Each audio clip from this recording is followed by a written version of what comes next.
Welcome to this week's Security Report. I'm Paul McAdam. Thanks for joining us.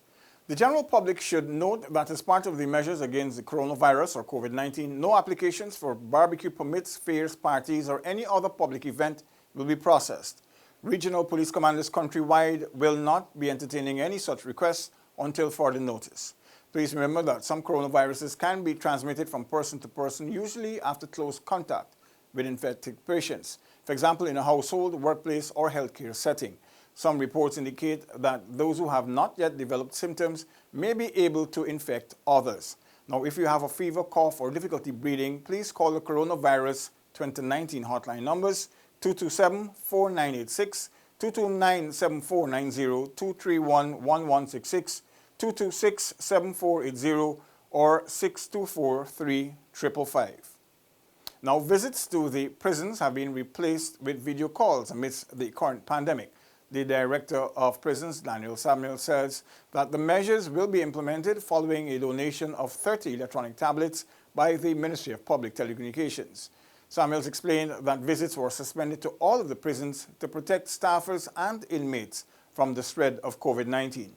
The tablets will allow prisoners to contact family members via video conferencing using the free government Wi-Fi already in place at the penitentiaries. Now, only family members and attorneys at law representing inmates will be allowed to utilize this service. They will be required to send a request by email to the location where the prisoner is housed. This will then be processed by an officer assigned to oversee the calls. A 40-year-old resident of New Amsterdam, Berbice, is in custody after he was found with almost 30 pounds of cannabis on April 18. Police headquarters in a brief statement noted that the ranks of a mobile patrol received information and intercepted the car on the number 59 Village Road, Quarantine, Berbice at about 14:30 hours. A search of the vehicle revealed 15 neatly wrapped parcels of suspected cannabis, which when weighed amounted to 13,607 grams. And Godfrey Lynch, called Follower, 25 of 5th Street, Alberton, and Anthony Johnson, called Big Life, 20 of 2nd Street, Agricola, East Bank, Demerara, were jointly charged for the armed robbery carried out on Raj Mangal and his nephew, Nicholas Prince, on April 9 this year. The duo appeared at the Diamond Grove Magistrates Court, pled not guilty, and were remanded to prison until May 15. Lynch's brother, Gregory Boyce, 35 of Durban and Smythe Streets, Working-Ross, Georgetown, was charged for receiving a stolen gold chain from his sibling. It is alleged that Boyce received from Lynch a gold chain property of Jewel Mangal, the wife of Ryan Raj Mangal. Boyce pled not guilty and was released on $75,000 bail. He will return to court on May 15. According to police sources, Lynch, who is a career criminal, was the mastermind behind the robbery.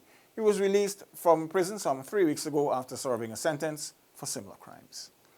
And ranks on Saturday, April 18, conducted a narcotics eradication operation at Ibini in the Berbice River, during which they found and destroyed approximately 1.5 acres of cannabis cultivation with about 5,000 plants. The plants ranged in height from 12 inches to 4 feet.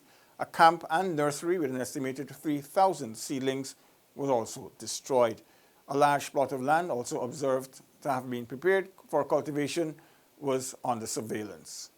A manhunt continues for 4 prisoners. Prison Director Gladwell Samuels revealed that 4 escapees jumped the eastern fence of the Lusignan holding bay on the east coast of Demerara. In a press statement Monday, Samuel said that the escape took place at about 3:46 hours Monday morning during very heavy rainfall.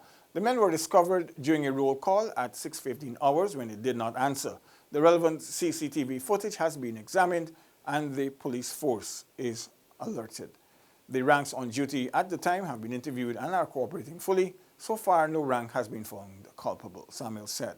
Those on the run are 26-year-old Anthony Padmore, serving 3 years imprisonment for trafficking in cannabis. His last known address is Ogle Street, Bedford Acting, East Coast, Demerara. 26-year-old Kenrol Perez, who was on remand for murder. His last known address is Mabaruma, Northwest District. 24-year-old Sister Ryan Bisnot of Lot 22, Tushan Housing Scheme on the East Bank of Essequibo. He was on remand for armed robberies. And 32-year-old Ganesh Danraj of Facade, Parika, East Bank, Essequibo. He was on remand for murder. Community policing groups countrywide have been working in their communities to help stem the spread of the coronavirus. This was disclosed during a National Community Policing Organization of Guyana press statement. The Le Parfait Harmony CPG is working with the Guyana Police Force to enforce the national curfew hours, whilst in Puerto Region 3 it also aided in sanitizing street and helped install a sink with sanitizers for public usage. In Berbice, the CPG, along with liaison officer Robin Mohabir, assisted teachers from the Shitanka Primary School in the distribution of biscuits and juices to children across the communities of number 2 Shitanka and Ford Ordnance, East Kanji, Berbice. The Region 6 CPG also conducted an exercise to distribute face masks and encourage hand sanitizing at the number 76 market. The NCPOG said that it will continue efforts to combat the virus and continue to be of assistance to communities nationwide. CPGs operate regionally with over 200 groups, and they comprise more than 5,000 members. Now for some lighter news. April 19th saw Deputy Commissioner Paul Williams celebrating his 51st birthday. Best wishes to him from the force. And on April 20th, the Police Commissioner Leslie James, DSS-DSM, celebrated his 54th birthday. Best wishes from his administration team, the regional commanders, senior and junior officers, inspectors, and other ranks. And the Commander of Region 10, Superintendent Hugh Winter, also celebrated his 52nd birthday on April 20. Greetings and best wishes go to him as well. And now we'll tell you that police are investigating the murder of Jason Dundas, a male aged 30 of the Lusignan Holding Bay, which occurred on Tuesday, 21st April. There was apparently a scuffle between several inmates, and after which he was brought out by the others suffering from several grievous wounds. Dundas was admitted to the prison on August 30 for the offense of the possession of narcotics for the purpose of trafficking. As a result, he was examined by the officers on duty and rushed to the infirmary, then subsequently taken to the Georgetown Public Hospital and pronounced dead on arrival. Investigations are continuing. Ranks manning the number 70 police checkpoint on April 21 searched the vehicle at about 17:30 hours. It was a pickup, and they found in its tray a bag containing 1,800 grams of suspected cannabis. 2 persons, inclusive of the driver, are in custody. And searchers late April 22 recovered the body of farmer Ryan Kayum from the Pomeroon River. Kayum and 3 others were flung from a goods boat after a Guyana Defense Force vessel collided with its stern on Monday night in the vicinity of Martindale along the river. The young man and his wife, Chandini, and 2 other men, his cousins, were in the vessel at around 2100 hours when they collided with the Coast Guard vessel. The GDF in a statement said that the vessel, the GDFS Hawk 1028, which had 4 ranks on board, was returning from Charity to the floating base situated in the river. Kayum's wife is hospitalized at Charity with head injuries, whilst the 2 other injured men were discharged. An inquiry has been launched into the accident. A fisherman of Mosquito Hall, 40-year-old Zahir Ali from Mahika East Coast, Demerara, was killed by 2 of his neighbors after he was dragged into their yard on Wednesday night after complaining about them stoning his house. According to the police, Ali fled the premises drenched in blood with wounds to his left side chest and abdomen. He was rushed to the Maikoni Cottage Hospital, where he was pronounced dead on arrival. The incident occurred at about 19:20 hours. One of the neighbors has since been detained, and the other is in hiding.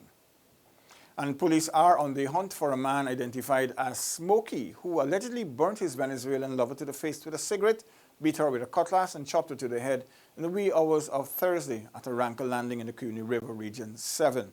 According to the reports, the 37-year-old victim is in a stable condition at the hospital. They were said to be consuming alcohol when an argument ensued. Smokey reportedly burnt the woman with a cigarette to her face, and in retaliation, she hit him with a beer bottle. The man then picked up a cutlass and dealt her several lashes to the body, chopped it to the head, and then fled. Police, acting on information, arrested 2 persons, a male Guyanese and female Venezuelan, at the Bartic Castelling after a search of their belongings revealed 2,670 grams of suspected cannabis concealed in several taped parcels. They're being processed for court. That occurred on April 22. Now for some highlights from the Guyana Defense Force, let's tell you once again that the GDF ranks remain in line in keeping with operating regulations during this post-elections period. And on this week's wanted list, the Guyana Police Force has issued a wanted bulletin for 33-year-old Marisa Ahmad, known as Marisa Ali, in connection with simple larceny committed on Stanislaus McCoy. Police headquarters said that the woman of Annandale, East Coast, Demerara, committed the offense on February 4th, 2020 at the Ocean Spray Hotel, Stanley Place, KT, Georgetown. Also wanted is 18-year-old Stephen Archibald in connection with the murder of 23-year-old Kyle Chase. Chase was stabbed to death on December 30, 2019 at Mazruni Street in Guy Hawk Park. Police headquarters said that Archibald's last known address is Lot 136, Victoria Street, Alboyston, Georgetown. Any more information that may lead to the arrest of the aforementioned duo is asked to contact the police on telephone numbers 226-6978, 2258-196, 226-2870, 226-7065, 227-1149, 226-7065, 911, or of course, their nearest police station.